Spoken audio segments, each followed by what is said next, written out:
family betrayal, inheritance drama, and the moment I finally stopped being silent. This is a story you need to hear until the very end. They called me a beggar. My own flesh and blood looked me dead in my eyes during Thanksgiving dinner and told me I should be grateful they weren't throwing me handouts. Me, the woman who wiped their mother's face when she couldn't remember her own children's names, the daughter who lifted their father from his bed when his legs gave out, the sister who stayed behind while they chased city lights and fat paychecks, leaving me to carry the weight of two aging parents on my shoulders for over 15 years. But here's what they didn't know.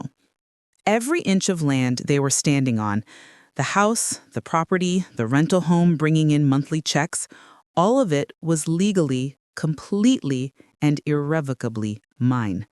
Not shared, not split 4 ways, mine. And I had the paperwork to prove it. My name is Delphine Turner. I'm 63 years old, and I'm about to tell you how my own siblings tried to destroy me with their words, their schemes, and their lies.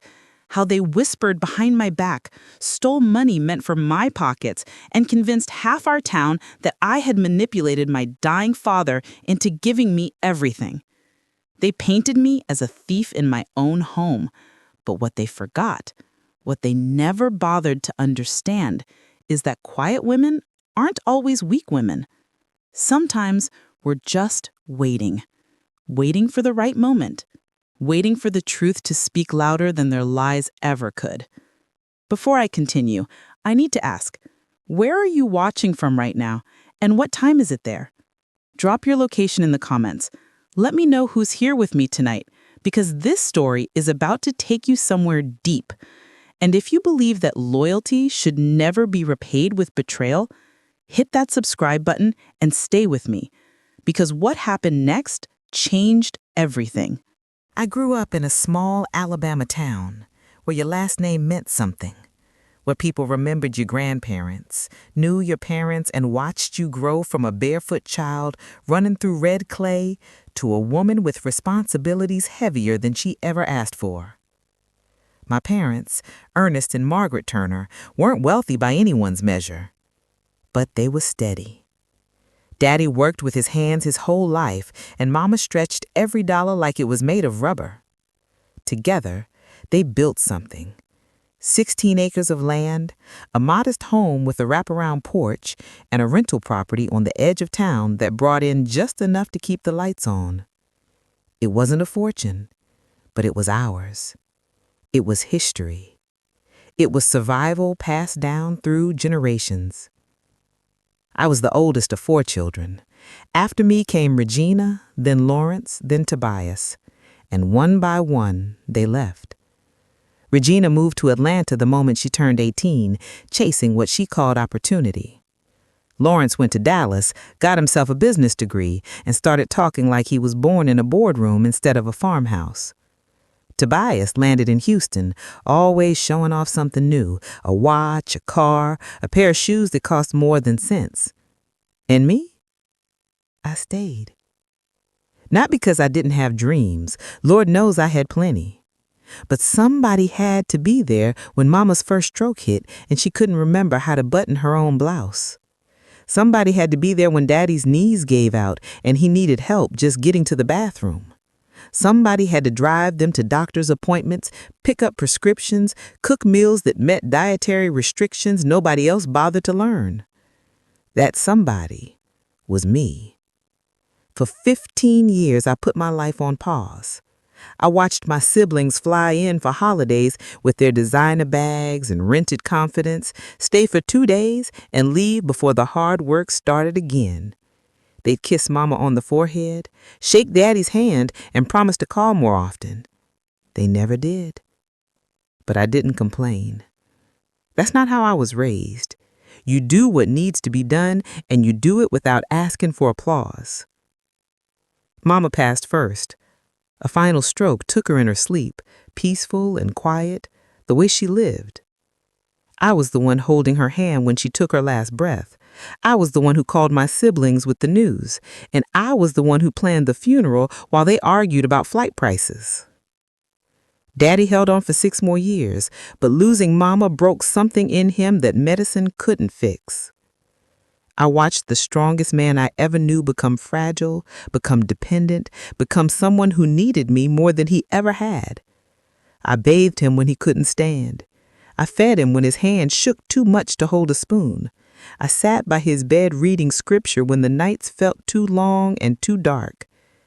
And when he finally let go, I was there for that too. My siblings showed up for the funeral dressed like they were attending a premiere.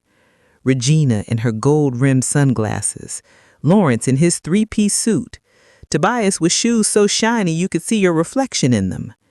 They walked through the house like they owned it, touching Mama's china, opening Daddy's drawers, talking about what happens next before the man was even cold in the ground. I stayed quiet. I always stayed quiet.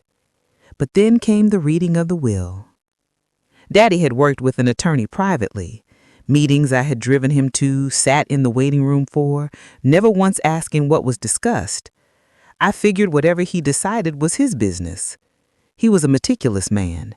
If he wanted me to know something, he would have told me. What the attorney revealed that afternoon changed everything. Daddy had placed the entire estate into a family trust. The house, the land, the rental property, the savings, all of it. And he had named me, Delphine Turner, as the sole trustee and beneficiary. Not a partial owner, not an equal share among siblings. So, the attorney explained that Daddy had watched his other children from a distance. He saw how they lived, fast, flashy, always wanting more. He believed that if given the chance, they would sell everything the Turner family had built just to line their own pockets. He trusted me to protect it. I didn't celebrate that day. I didn't gloat or boast or throw it in anyone's face. I simply thanked God that my father had seen me, that after all those years of silence and sacrifice, somebody noticed. But my siblings, they didn't see a father's trust. They saw a theft.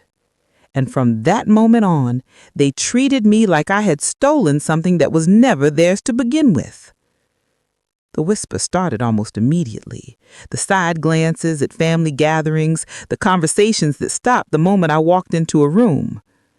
I told myself it would pass, that grief makes people act out of character, that eventually they would understand why Daddy made the decision he made. But I was wrong, because what came next wasn't grief. It was war. And I had no idea just how far my own blood was willing to go to take everything from me. If you're still with me, drop a comment and let me know, have you ever been the one who stayed while everyone else left? Have you ever sacrificed for people who didn't even notice? Because I need you to understand something before we go any further. This story isn't just about money or land or legal documents. It's about what happens when the people who are supposed to love you decide you're worth nothing. It started with small things, the kind of cuts that don't bleed right away, but sting long after. A comment here, a look there, words wrapped in smiles that felt more like slaps. I kept telling myself I was being too sensitive, that family is complicated, that maybe I was reading too much into things. But deep down, I knew. Something had shifted, and it wasn't shifting back. The first Sunday gathering after Daddy's estate was settled, I invited everyone to the house.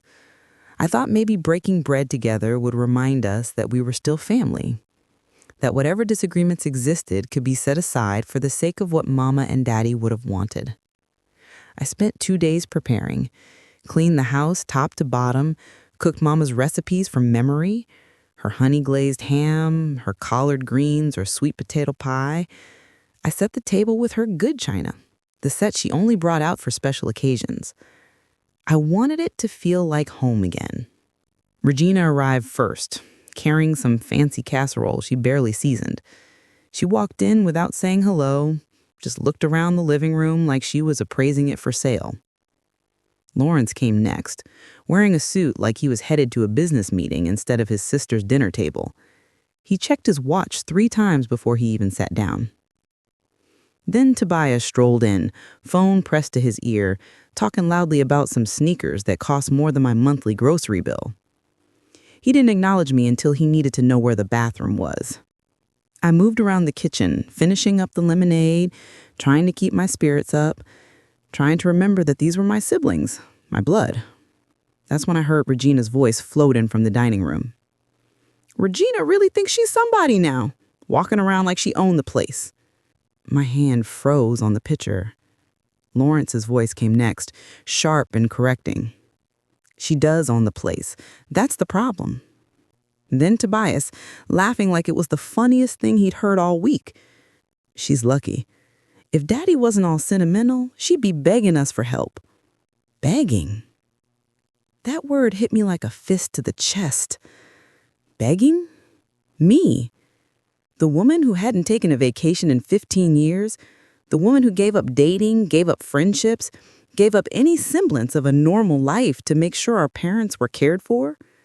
The woman who held Mama's hand through her final breath and sang hymns to Daddy when the pain got too bad. I was supposed to be begging them? I didn't say anything that night. I served dinner with a smile that felt like broken glass in my mouth. I laughed at their jokes. I cleared their plates. I watched them leave without helping clean a single dish. And when the door closed behind them, I sat at that empty table and wondered how we had become strangers wearing the masks of family. But that dinner was just the beginning. A month later, I went to collect rent from the tenant at Daddy's rental property. It was the first of the month, same as always. But when I knocked on the door, the tenant looked at me confused. Ma'am, we already paid 2 weeks ago. Your brother came by and collected it.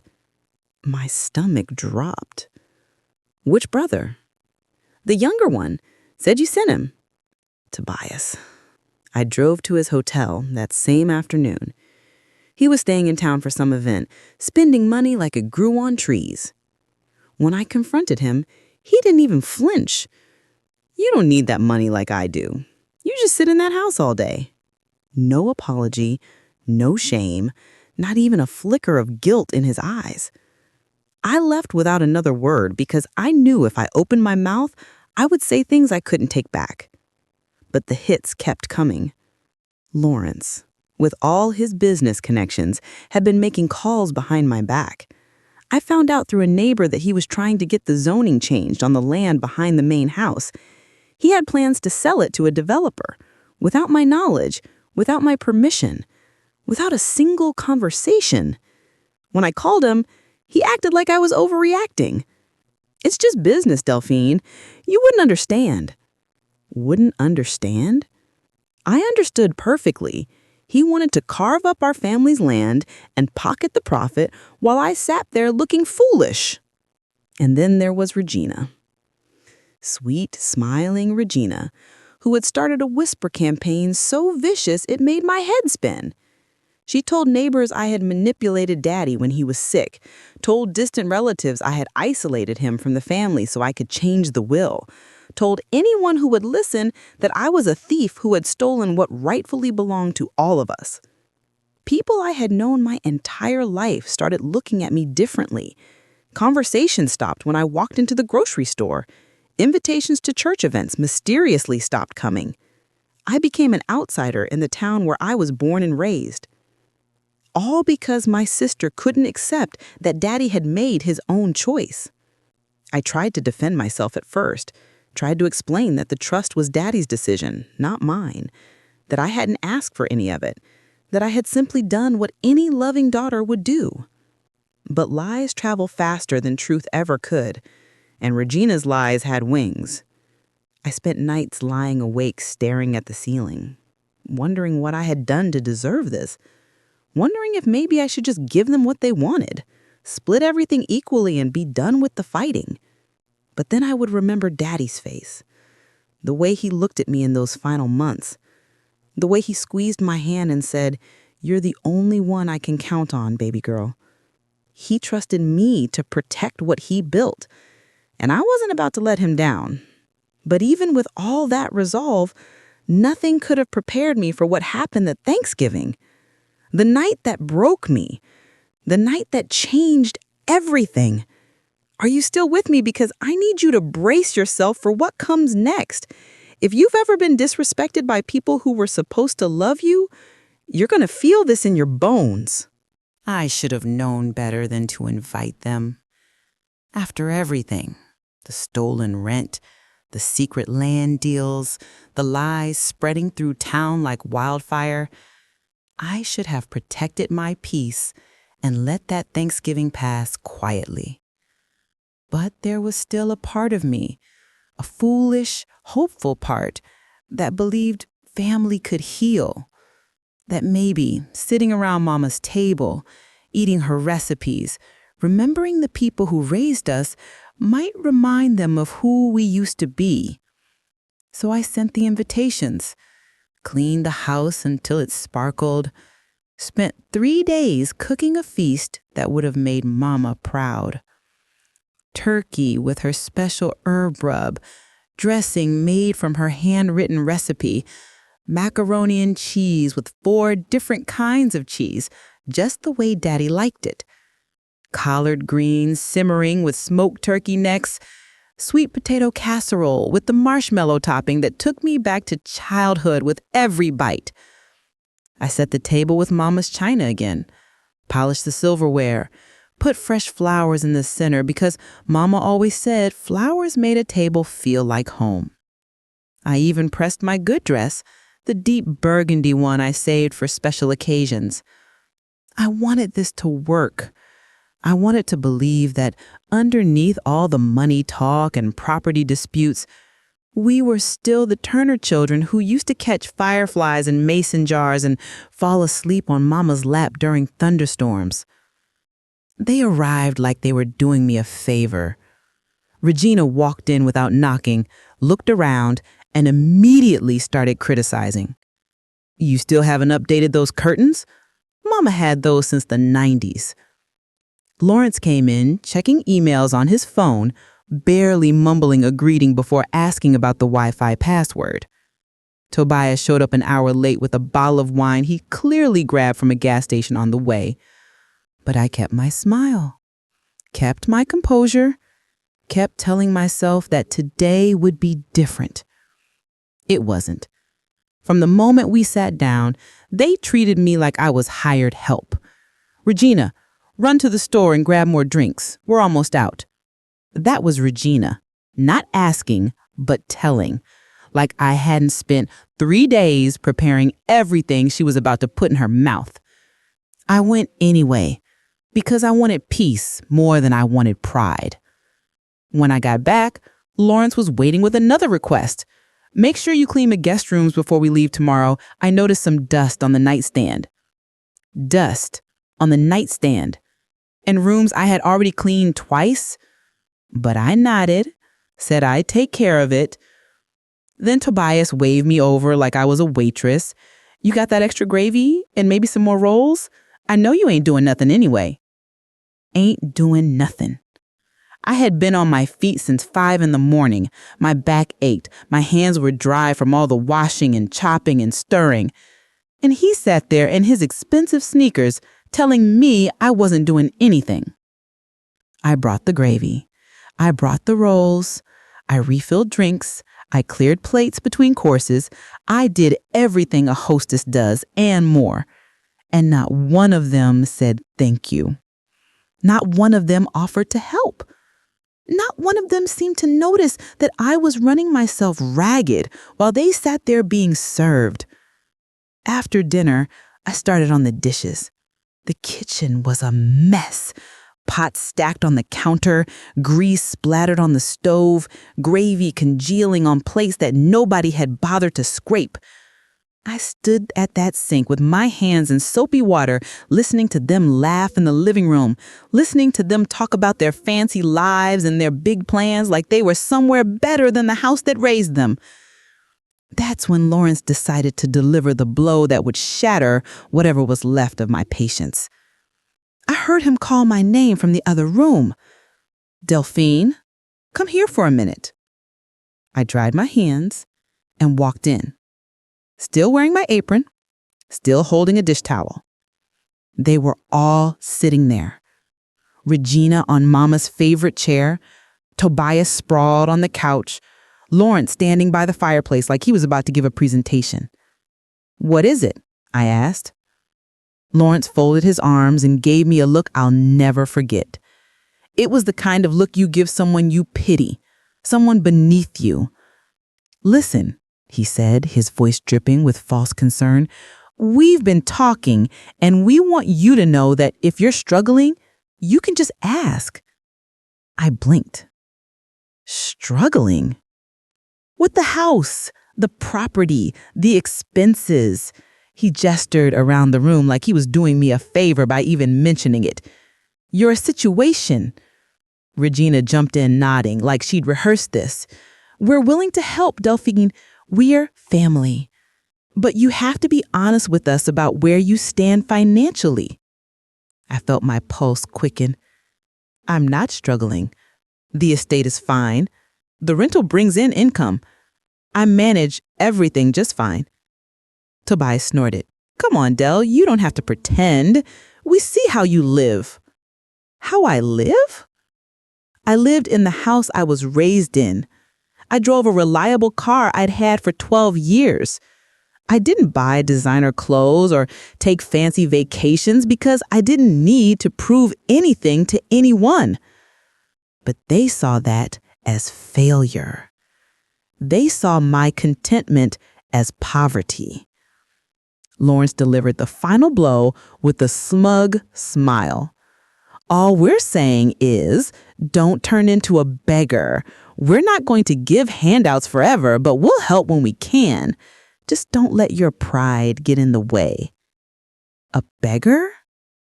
Handouts? Pride? The words hung in the air like poison.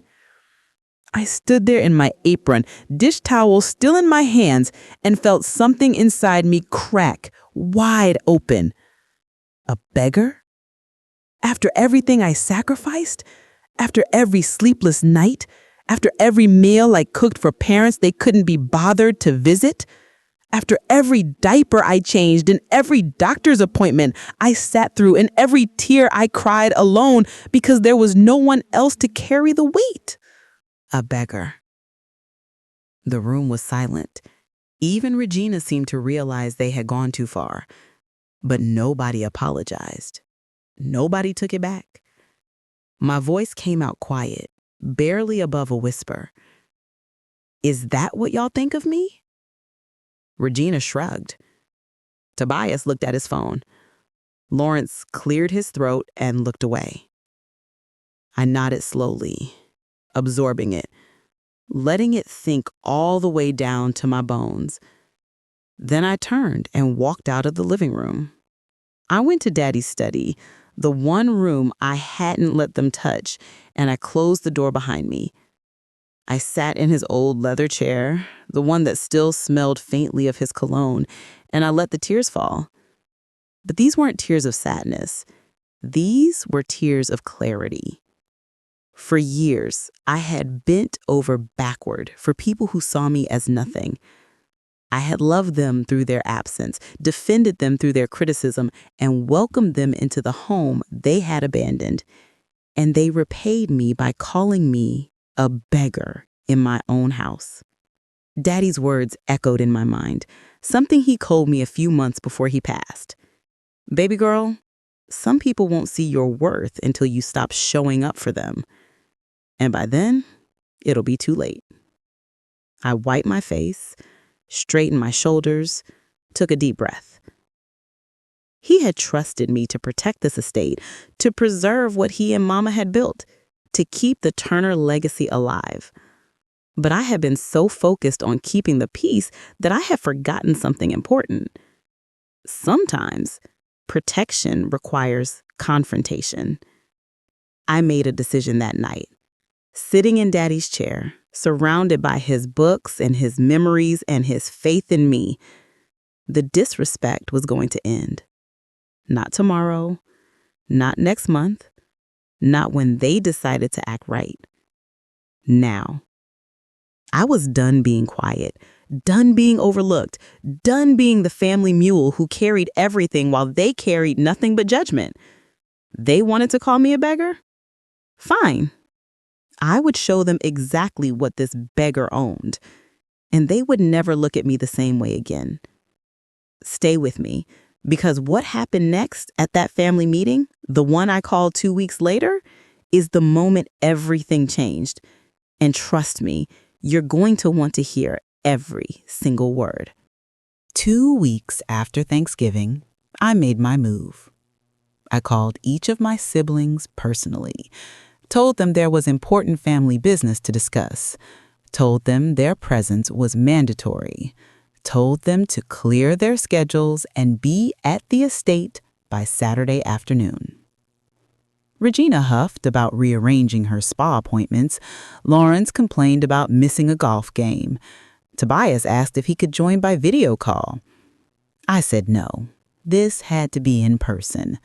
Something in my voice must have told them I wasn't playing games because they all showed up, right on time for once in their lives. I had spent those 2 weeks preparing, meeting with Daddy's attorney, gathering documents, reading through every page of the trust until I knew it better than my own reflection. I also did something I'd been putting off for 6 years. I opened the letter Mama had written before she died. Daddy had given it to me with specific instructions. Don't open this unless things get out of hand, he'd said. You'll know when the time is right.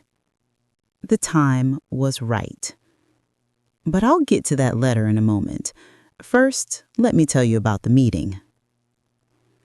They arrived with attitudes sharper than knives. Regina walked in with her arms crossed, already rolling her eyes before she sat down. She chose Mama's chair again, like she was claiming territory. Lawrence adjusted his tie and checked his watch twice before even acknowledging me. He sat at the head of the dining table like he was about to run a board meeting. Tobias came in scrolling through his phone, barely looking up. He slumped into a chair and sighed, like being there was the biggest inconvenience of his week. I stood at the front of the room, calm and composed, holding a folder that contained everything I needed. Let's get this over with, Regina said, examining her manicure. Some of us have lives to get back to. I smiled. Not a warm smile, not a nervous smile, the kind of smile when you finally stop being afraid. Oh, trust me, I said. This is long overdue. I opened the folder slowly, letting the silence build. This, I began, is Daddy's trust. Everything he owned, the house, the land, the rental property, the savings account, all of it is under my control as the sole trustee. Lawrence shifted in his seat. We know all this, Delphine. What's your point? My point, I continued, is that as trustee, I have full legal authority to manage, sell, or restrict access to any and all assets in this estate. Regina uncrossed her arms. Tobias finally looked up from his phone. And I've made my decision. The room went still. Moving forward, none of you will have access to any part of this estate without my written permission. Regina shot up from her chair like it was on fire. You can't do that. Oh, I can, and I will, my voice steady as stone. Tobias laughed, but it was hollow, nervous. Come on, Dell, you're acting brand new. We're family. I walked toward him slowly, deliberately. Family doesn't steal rent money from me and then tell me I don't need it. His laugh died in his throat. He looked away. I turned to Lawrence. And family doesn't try to sell land behind my back to line their own pockets. His jaw tightened. He gripped the edge of the table but said nothing. Then I faced Regina. And family doesn't spread lies through town calling me a thief and a manipulator when I was the one who held Mama's hand when she died, when I was the one who bathed Daddy when he couldn't stand, when I was the only one who showed up. Her face flushed red. She couldn't meet my eyes. I walked back to the table and pulled out the deed, the official, updated deed that Daddy had signed and notarized. "Since y'all seem to think I'm a beggar," I said, placing it down where they could all see, "let me make something crystal clear." They leaned forward, curiosity overtaking their defiance. "This entire estate, every single inch, is legally mine. Not shared, not divided, mine. And I have taken steps to secure it even further." Regina's voice cracked. "What does that mean?" "It means," I said slowly, letting each word land, "that starting today, none of you can set foot on this property without my written permission, and if you do, it will be treated as trespassing. I will call the authorities, I will press charges, and I will not hesitate." For a moment, no one moved. No one breathed. Then chaos erupted. Regina screamed that I had lost my mind, that Daddy would be ashamed of me, that I was destroying the family. Tobias cursed and knocked his chair back, pacing the room like a caged animal. Lawrence threatened lawsuits, investigations, everything his business school vocabulary could muster. But I didn't flinch. I didn't raise my voice. I didn't back down.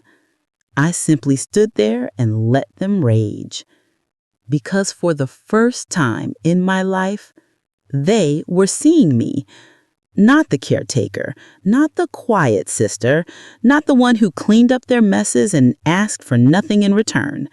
They were seeing the woman that Daddy had trusted with everything he built, and that woman was done being disrespected.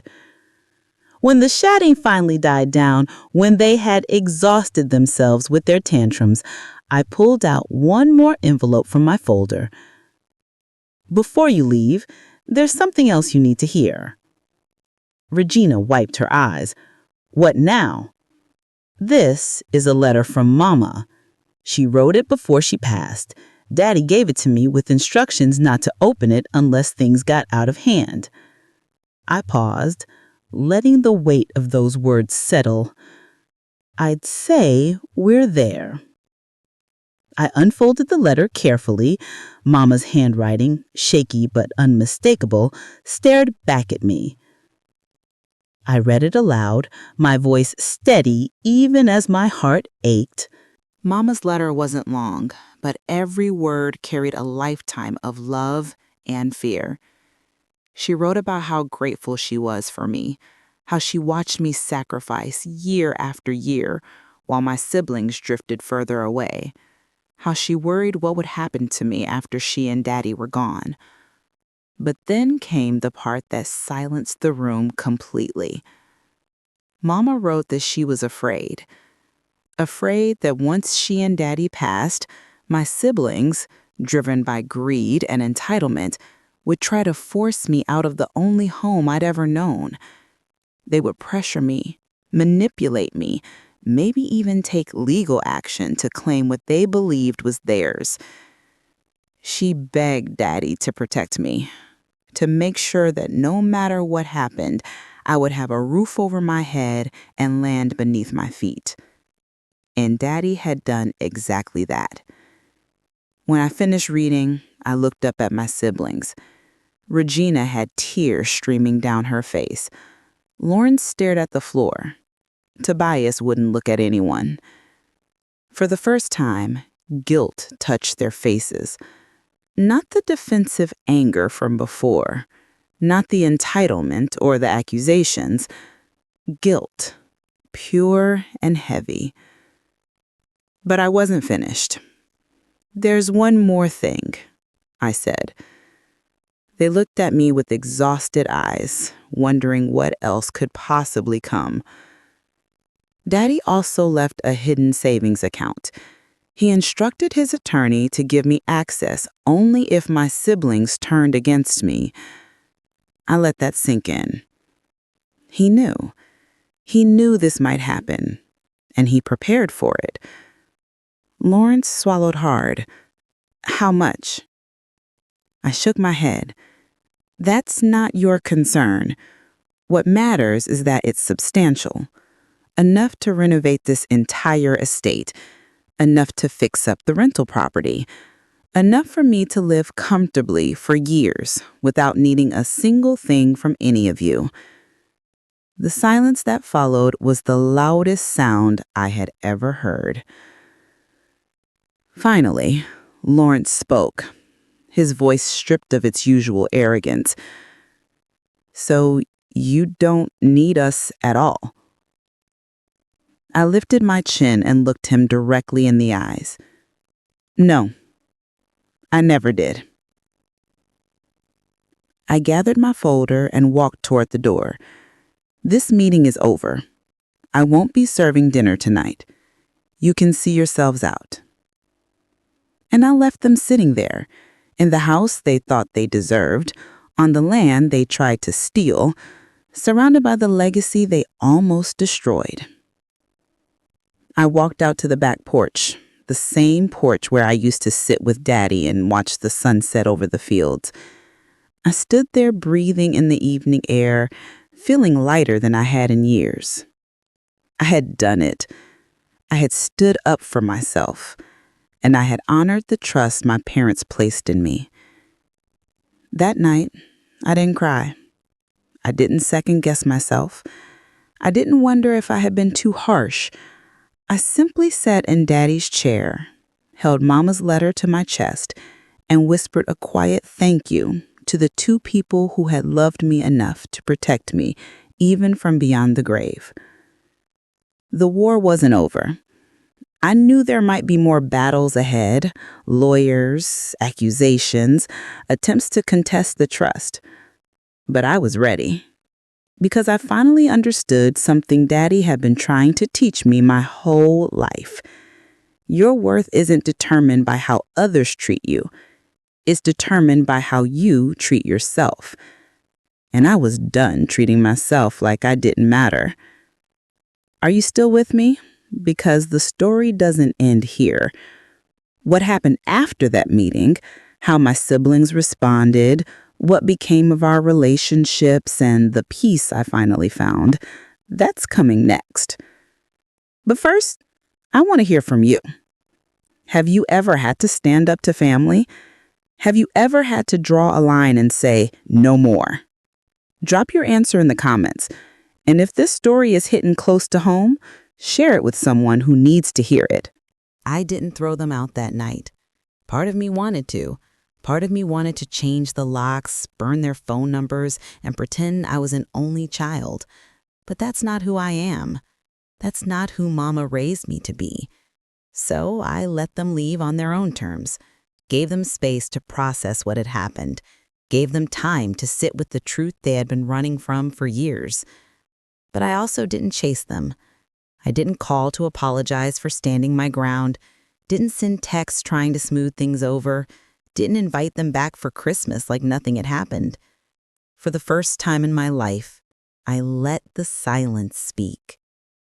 And slowly, one by one, they drifted away. Regina was the first to reach out. About 3 months after the meeting, she sent me a long message. It started with excuses. She was stressed, she was grieving, she didn't mean what she said.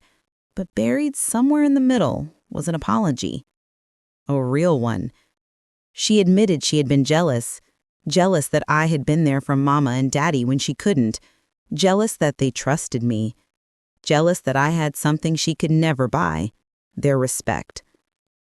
I read her message twice. Then I thanked her for her honesty and told her I needed time. Because here's the thing about broken trust. It doesn't heal just because someone says sorry. Words cracked it. Words alone can't fix it. We talk now, occasionally. Surface-level conversations about weather and distant relatives. It's polite. It's civil. but it's not what it used to be. And I've made peace with that. Tobias never apologized, not directly anyway. He avoids me entirely now. Doesn't come to town, doesn't call on holidays. I heard through a cousin that he feels ashamed, too ashamed to face me, too proud to admit he was wrong. Part of me feels sorry for him. He let money and ego cost him his family. But I can't carry his guilt for him. That's his burden to bear. Lawrence sends stiff text messages a few times a year. Happy birthday, Merry Christmas, generic words with no warmth behind them. I respond the same way. Short, polite, distant. I think he's waiting for me to make the first move, to reach out and rebuild what he helped destroy. But I've spent my whole life being the one who reaches out, the one who keeps the peace, the one who bends so others don't have to. Not anymore. If he wants a relationship with me, he knows where to find me. The door isn't locked, but I'm not going to hold it open forever. As for me, I wake up every morning in the house where I was born. I drink my coffee on the same porch where Daddy taught me to count fireflies. I tend to Mama's garden, the one she planted 30 years ago, now overflowing with tomatoes and collards and sunflowers that reach toward the sky. I renovated the rental property with some of the money Daddy left. Fresh paint, new appliances, a family with 3 kids living there now. Good people, the kind Mama would have liked. I fixed up the main house too, not to show off, just to honor what my parents built. New roof, updated kitchen, the kind of repairs that had been put off for years because I was too busy taking care of everyone else to take care of the house itself. Now, I take care of both. I walk my land every morning as the sun rises. 16 acres of Alabama soil that holds the footprints of my grandparents, my parents, and now me. I feel Daddy in the rustle of the oak trees. I hear Mama and the birds that sing outside my window. They're still here, in every breathe, in every memory, in every corner of this place they loved. And I'm still here too. Not as a caretaker, not as a servant, not as a beggar, as the Turner legacy. The woman who stayed when everyone else left. The woman who protected what mattered when no one else would. The woman who finally learned her worth was never determined by people who couldn't see it.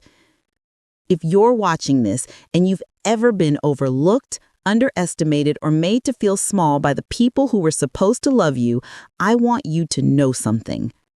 Your worth isn't up for debate. It never was. The people who can't see your value aren't broken because of something you did wrong. They're broken because of something missing in them.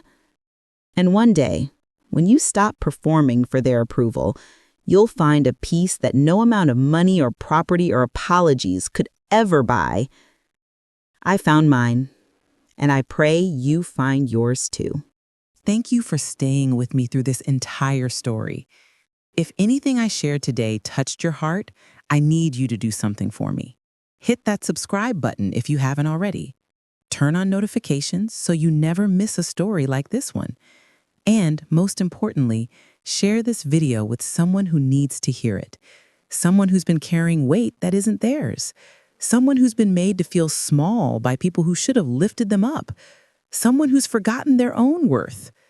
Drop a comment below and tell me, what part of this story hit you the hardest? I read every single comment, and I want to hear from you. Also, don't forget to download your free ebook titled Suspense and Thriller Stories by clicking the link in the pinned comment. Until next time, remember, your loyalty is a gift. Stop giving it to people who treat it like trash. Take care of yourself. I'll see you in the next one.